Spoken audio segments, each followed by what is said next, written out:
On this first episode, we have Anthony Gruppo joining us. Anthony had a wide established career where he'd gone from a construction worker to an international CEO, most recently as the CEO of Marsh International, one of the largest insurance brokerages in the country. Now as the executive chairman of Vantage, which is an investment firm. And we talk about things like establishing a culture in an unfamiliar environment, having it do turn around and changing a culture from country to country, listening to all the different cultural aspects that blend together, especially when you're running a global organization, and then thinking like the mindset required to really lead culture and be a culture champion. And we go through some additional details about his insights. Hopefully you'll enjoy the show as much as I did. I found it very valuable. So today we're fortunate enough to be joined by Anthony Gruppo, who I've had the pleasure of getting to know personally. And actually I think we probably first met in 2010. But since then, Anthony's done some remarkable things. And when it comes to culture, I feel like Anthony's probably one of the best people we could have on. So Anthony, appreciate you jumping on. Thanks, Zain. Glad to be here. Really privileged. I think just for the audience, I'd love for you to give a 60-second intro, if you don't mind, so they can understand just your background. I know it's hard to do in 60 seconds with everything you've accomplished. No, thanks. I certainly can do that for you. Yeah, look, my entire career has been in the insurance industry, from being an insurance producer to an international CEO. And I've, been blessed to have authored 7 books and do a lot of speaking engagements. And I think one of the things we're most proud of is that Linda, my partner, we founded and funded the Gruppo Family Foundation just about a year ago to be able to give grants and donations to organizations, not-for-profits that support autism and also senior services. So, speaker, author, entrepreneur, insurance executive, and foundation founder. I appreciate it. That was less than 60 seconds. That was less than 60 seconds. I feel like I have to add, most recent, as CEO of Marsh International. I mean, how many employees were you overseeing as CEO? Yeah. So, currently I serve as executive chair for Vantage Insurance Partners, an investment firm in the insurance industry. It's been 6 months. And when I was with Marsh Commercial and the Marsh organization, I had 3,000 employees in the United Kingdom, in Scotland, Wales, Northern Ireland. So 3,000 employees, about 65 locations. And I really enjoyed being an expat and living in the United Kingdom. When I hear that and just think about the context of, how much from a cultural perspective, when you come into that type of a role, that's a big part of why I feel like this conversation will be so valuable. Just understanding, how do you think about the context from day one of culture and building a culture when you got that much scale, right? That many people that you're impacting every single day. That question is very deep rooted, isn't it? Because certainly as an American CEO going into a foreign country, there were certain parts of culture I needed to be able to ascertain, adapt to, and then be able to create flexible, innovative solutions. But it's the same as being a boy from Pennsylvania who first went to New York City, or a New York City executive who went to LA, or an LA executive that went to Houston, those parts of my career. So Texas has a culture, New York has a culture, California has a culture. Then also weld into that just the culture of people's behavioral makeup. I always try to just see the value in everyone and everything. I've never lived or worked somewhere that wasn't a great adventure, no matter how tough the situation may have been that I was going to. And that everybody has pride in their beliefs and their thought systems. And it's not about who's right, it's about what's right. And when you do what's right for people, then culture becomes a living organism of the behavior. When you have ego in the way of your brain, or you don't respect others' thoughts and ideas, then you will become a victim of your own culture that's been illy fitted. And you're right. That is a very deep-rooted question when I look at the fact of your experiences. But when I think about the context of what I know about you and what I've been fortunate to learn from you, it's imagining from the concept of a turnaround, or, at the end of the day, it's like you're looking at and taking sort of what is our culture today before you step in that role, right? And then I guess, but a lot of it's personal. Right. At least in at least from my experience, when I say it, meaning it's what's your personal, when you think of culture and where you wanted it to go. I'll call that one specific executive role of taking over Marsh International. And the concept of actually saying, okay, I wanted to go here. How did you how do you make that happen, right? Because I don't know if that was a turnaround or if that was, but Yeah. So a lot of points of my career were to be sent to fix something that wasn't working properly, right, or growing the right way, or had people problems or leadership issues or whatever the case may be. Think of it as a moment, saying as a trident, right? A 3-point trident is that the first thing I always did was get to know the people. 3,000 people can seem like an overwhelming number, but the truth is that when you start to get in on the trains and go visit a location in Dunedin or as large as London or some small village in Shropshire, England, you have to make yourself very visible and hear exactly what the people are facing. I always spend my initial time doing that, not sitting in a boardroom listening to my senior executives telling me what they think it is. Not that their opinion is going to be incorrect or clouded or colored, but it's theirs, whereas is to hear the people. So the first thing in culture, the second part of the trident, is I always ask individuals is, what are you doing that's absurd? What does this company ask of you? That's absurd. And they look at you like great confusion, right? But then they start to tell you the triple work, the double work, the treatment or whatever, or maybe a bully that happens to be a corporate bully that happens to be somewhere in the playground. You'll start to hear things. And then you combine that, the third part of the triad, you combine that with what you actually hear from others or what you can see. So that's where culture has too often become this blanket to throw over the top of a problem to say, well, change everything but me, because change is at the heart of culture, isn't it? People, we can't stop it. It's always going to happen, but it becomes the hardest part. So change, for me, we talk about culture and change. Change is for everyone, but evolution is for the motivated. Are you really evolving as a person, as a leader, as a professional, or are you merely just holding in place and letting the wave move you around? So change is for everyone. Evolution's for the motivated, and then you become productive, not just busy animated, but you become animated and productive in everything you do. And then culture becomes part of your makeup, not a buzzword to use when it's appropriate. That response is amazing because it makes me want to go really, really, if we can, I'd love to go deeper into what you just Sure. described, right? Because when you said, even that quote of you saying that change, I can't even remember it back. Yeah, You said, but change evolution is is for for the everyone. Yeah, motivated. yeah, change Evolution. for everyone. So when I think about that, it's okay. I'm thinking the concept of you walk in, you got 3,000 people. You got to somehow understand and get them to feel comfortable to be able to talk to you. And in a culture might where it been before, they might have been scared because there could have been repercussions for talking, and there are all sorts of different circumstances. So how do you walk in and sort of you have that presence day one to say where they can authentically feel that it's okay to tell you what they're feeling? Well, I'm not afraid of expressing my own vulnerabilities or what I'm uncertain of. See, CEOs have this mistake and a mystique of I can't be wrong, I can't show doubt, whatever that situation is. I just don't feel that way. People ask me, I really have no idea. Look, I just got here in country, and I'm trying to figure this out. What are your thoughts on something? Otherwise, instead of having to think I have to have the answer, that's the first thing, is to express that vulnerability of I don't have all the answers, but together we do, and we'll figure it out. But the other thing is to be really tough in the fact that make your decision, stick with it. Don't waffle or faff about, as the Brits would say. Make it clear that I will break the tie, I will handle the impossible question, and we will move forward, because there are people that paralyze themselves with everything. Sometimes committees are for people who can't make decisions. So let's keep it in committee. Let's keep it talking about it. Nothing happens. So what happens then to the people is that they're like, well, leadership doesn't know what they're doing. Why aren't they moving forward? Like, why isn't this happening? And then the culture becomes camps. Certain camps are developed because it's not hard, because there's only so many personalities. After you've seen X personalities, it doesn't matter what their accent is or what country they're from. There's only so many personalities. There's a passive aggressive, there's a hostile, there's a lazy, there's all. Well, eventually you've seen them all and you know what to do with them, and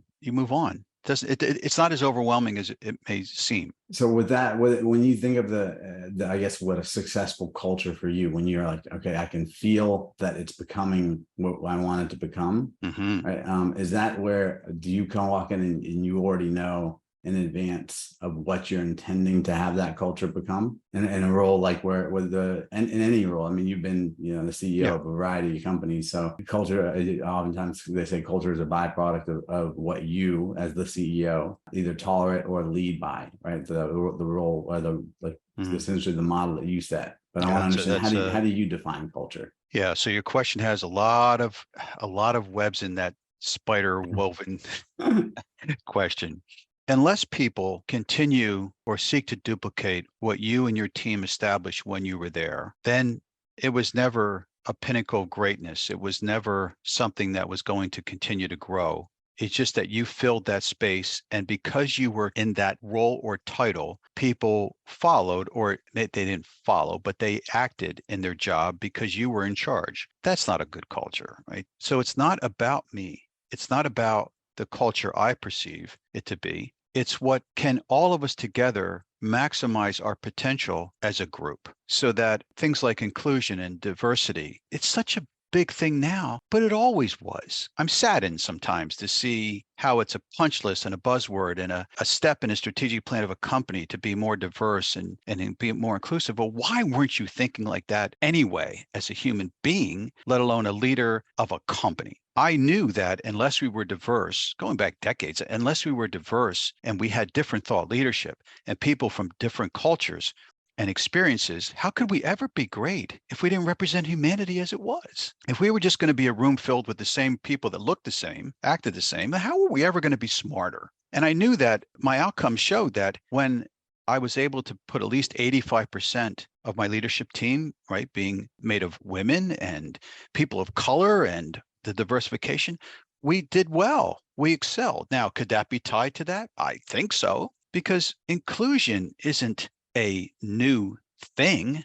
It's attention to people who did the wrong thing. To me, that culture becomes that movement of that embrace of each other. Now, there are going to be those who, no matter what, they're going to be a problem. There is no culture that can protect the underachiever. Whether you work from home or you work in an office, the underachiever will find a way to beat you. If a leader can walk through a row of cubicles and all of a sudden their body energy can change that screen from insurance technical work to shoe shopping on Amazon. Wow, that's amazing, right? I had that power. I could walk down and I would see screens change because they felt that they shouldn't be looking at Amazon or something or shopping for their child's new backpack. And I'd say, I don't care what you have on your screen, as long as you get the results. But there are people who are afraid of conflict, are afraid of dealing with the tough person.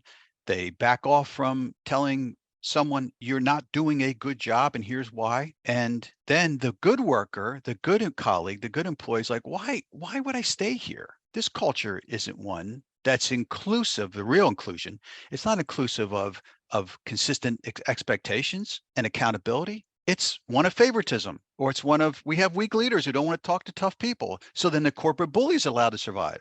They exact their revenge on others because they're not capable. They're just bullies. So now they attack the weak. So every time I've been sent somewhere to fix something, it's because it started at the leadership level. A fish starts to stink at its head. So you got to take action. That's culture. It's not cute. It's not soft. It's not this little beautiful little poem on a linen paper. It is a real tough mindset of change, evolution, and telling people exactly what you think and what you expect. I appreciate that. I think that, with what I've gotten to know about you, that the intentionality around culture that you've always had is something that I hear it every time I'm talking to you about this. And I've had the fortune of talking to you prior to this, where I've learned a lot, from you directly. So one of the things, I guess, is in understanding the concept of culture, and because you have a very well-developed sense of what needs to be done in a variety of different circumstances. How did you learn, what you learned? Did you have someone that coached you in the process? I did not.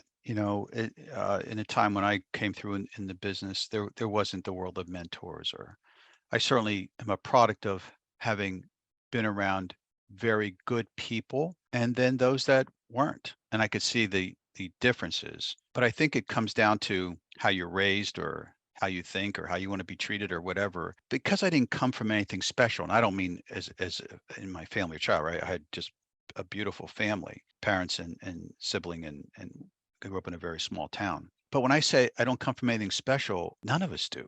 Whether you're the child of a seamstress or sewing machine operator, my father was a welder. I guess where I see the problems are people who, for some reason, have this entitlement or think there's something that they're not, or their wealth or pedigree or school or they try to label themselves based on unreal expectations or reality. You see it on social media all the time, don't you? You see people that try to make their life look in their postings. Is that's why I'm always amazed how people stand sideways. Their lips are always in a kissing position. Their right leg is a little bit higher than the left leg to make their butt look higher and tighter, and whatever it is, right? It's hilarious, right? It's great entertainment, social media, because you see the sadness of it, right? Where it's certain great value. I mean, we all use it a lot, but you see the sadness of it also, where people feel like, what they'll do for they'll put their lives at risk on a bike in a ramp to get a follower. What you start to see then is that pattern of, I think I just was a product of real hard life experiences, and you decide what you want to be. And I think on the social media part you mentioned, it's amazing how much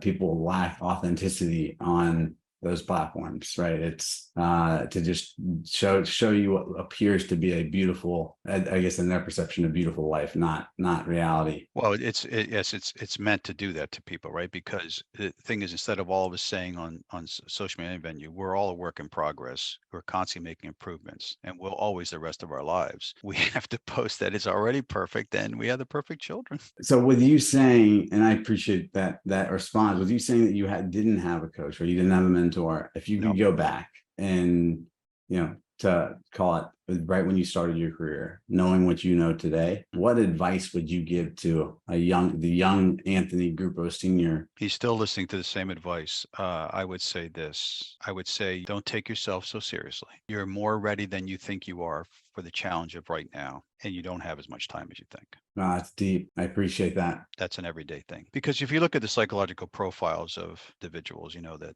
whether it's Omnia profiles or calibers or whatever those behavioral science techniques they might use, you're going to see the same pattern in people like me. That's two things. One is, don't take this man to a china shop. And every day he wakes up thinking he starts at zero. So I always think, like, whatever we have can be gone tomorrow if we don't do the right thing, or try to, because we don't always, right? None of us do. And you don't have as much time as you think to make that impact. Yeah, what I loved about, one of the biggest things I loved about both your books and everything I've kind of like learned through you is the fact that it's almost everything is day one. It's not, you don't look at your prior successes at all. You seem to, everything is a brand new challenge, it's a brand new day, and you have that contagiousness about the journey of learning, right? You're always looking to learn from other people, and that is noticed in your presence. It's noticed when in a conversation. So I think just getting. Thank you. No, we're always, usually all of us are for people. We should always be lifetime learners and always studying something that is completely foreign to us. And we have a new thing to grasp. Like I'm totally enamored with and really trying to learn a lot about AI, because I think there's so much that potential this can do. Although I understand the fear of it, I think there is so much that it can do. Because if humanity can get back its time to create and think versus just perform task, then we probably can outshine all our past, right, and create even better future generations. So I don't fear it, but I need to, I seek to understand it. So there's four of us, right? We are facilitators in life. We're facilitating a life that we're living, that we're going through. And that facilitation is intense, right? It's hard. Like, you have young children. I'm fortunate that mine are adults and have granddaughters, and there's that facilitation of a life. Then there's the strategy of a life. And if the two sound similar, it's intentional. Is that when I created 6 Degrees, the model for businesses, it also was a model for people. So if we're going to be strategists and facilitators, then we're also to be consultative. That's the third person, is that we're consultants in our lives around others. And that's why, do you ever notice how people love to hear the drama and pain others suffer? Look at reality TV or whatever it might be, or the gossip. People will gravitate to watch the demise of another. Like, they want to hear. Sometimes it's filled with our news, more bad than good, because your life doesn't seem so tough if somebody else has it tougher. What? Like, what is that about? So we're consultative in our lives. We're strategists. We're facilitators. And finally, we're closers. Closers in the sense that we have to make decisions. We have to find the path. We have to move on. And, because we all have an expiration date, don't we? We just don't know when it is, but we all have one. We do. And actually, like that, those four, even just, as I go through each comment, like what you just said, those four, I now actually use from a filtering mechanism on anyone that I'm looking at on my leadership team. And so, like, when I'm looking at them, I'm like, are they able to facilitate? Are they coaches? Are they consultants? And are they closers? And sometimes closers can mean internal and external buy-in, or can they close business, or can they write new accounts? It just depends on the circumstance. But the reality is, it's the ability for them to, from my view, it's like, I set the tone and I set the pace, or I'm expected to set the tone and set the pace. And a big part of that is making sure that my team can bring different vantage points so that we can build that culture from the bottom up. And to me, that's always been a servant leadership mentality. Yeah. But I think that to do that effectively, you need those 4 characteristics. And then if it wasn't for so I've learned so much from you. And I know for the audience, they don't know this, but you've been able to, you spent meaningful time helping me in my role. And I've learned directly from you. So I think because you've had a meaningful impact on my life, I just wanted to ask you, so the fact that you did not have a mentor or coach is even more remarkable, that you came up with some of these very, like the things, it would take me a couple of days to think through and come up with what you just, the clarity of what you just mentioned. I would have to sit down and spend a lot of quality thinking time, right? Because to me, the culture, it has to be so intentional, and it feels like it comes so natural for you. So it's remarkable you did that without guidance. Well, yeah, as I said, when you first asked me, is that because I've been around a lot of great people, ones that I can emulate, and I can see pieces of certain things, and then those that I knew were problematic. Because when it comes to culture, whenever I failed people, it's because I had failed myself first. People don't take their role hoping to do a bad job. That's not what happened, but something beats them down, or insecurities or whatever might happen, or it was too overwhelming, or they couldn't self-heal their cuts and they become fixated on their own issue versus those of others. But whenever I failed, it's because I probably failed myself first. So I guess when you say you probably failed yourself first, if that happened, is that meaning for these are professional experiences, or it could be professional, it could be personal? Oh, they're both. What happens in a life that is that when you go to take on additional challenges, you find out that there are going to be casualties, that you're going to have to make hard decisions. Right. And you're also going to find out you can't take everyone with you. Some of those people that were friends in some stage of your life probably aren't going to be there for every stage of your life. Some will, the great ones, but others won't, because they're going to take their own prejudice, concerns, their own beliefs that maybe just can't travel with you. It's unfortunate we see now, isn't it? We see this sides being formed all the time. Blue state, red state, whatever it might be, country, China, US.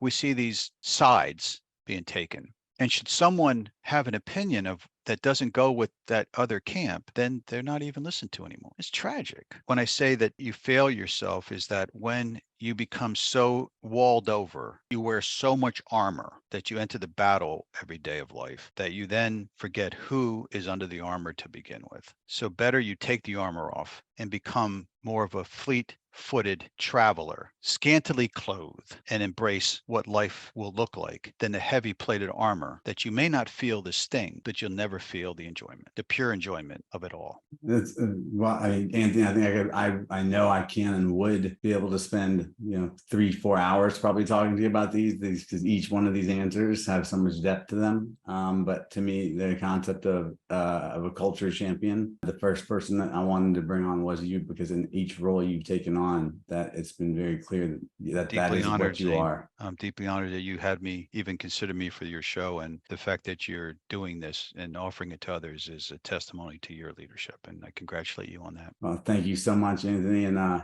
think for the audience, if in case they have any questions, is there any way you'd like them to reach out in particular? Sure. I mean, I'll just give you my email. That's sometimes easy. It's just Anthony Gruppo at yahoo.com. Gruppo, Anthony Gruppo at yahoo.com. And I'll respond to everyone. I promise that. And we will drop that in the show notes so as well, so that people can have access to that. But again, Anthony, thank you for your time. And my pleasure, Zain. Thank you. Back. Thank you. Congratulations again. Thanks. Thank you for listening to the Culture Champions podcast. We hope you enjoyed today's episode. You'll find links to any resources mentioned in the show notes. If you're enjoying our show, be sure to subscribe and leave us a 5-star review. And if you have someone you'd like to hear on the show or a topic you'd like to see covered, please email pat.davisbryant@risktag.com.